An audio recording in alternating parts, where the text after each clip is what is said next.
அண்ணா RS. Bharathi என்னை பத்தி என்ன சொன்னாருன்னா, 2 ஆண்டுகளுக்கு முன்னாடி சின்ன பையன் அப்படின்னாரு. அவர் யாரையோ பெரிய பெரிய தலைவர்கள் எல்லாம் சிறைக்கு அனுப்பிச்சிருக்கேன், அவர் கையில ஜாதக ரேகை பக்காவா இருக்கு அது. இந்த முறை பாத்திரலாம். இந்த சின்ன பையன் திமுகவுக்கும் ஆர்.எஸ். பாரதிக்கும் இந்த கேஸ வச்சு என்ன செய்யறான்னு பாத்திரலாம். இதே சின்ன பையன் ஆர்.எஸ். பாரதி அவருடைய ராசியான கைரேகை என்ன பண்றாருன்னு பாருங்க.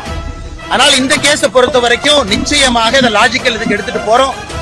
ஆர்.எஸ். பாரதி அவர்களையும் திராவிட முன்னேற்ற கழகத்தையும் நாங்கள் விடப்போவது கிடையாது. we will take it to the logical end.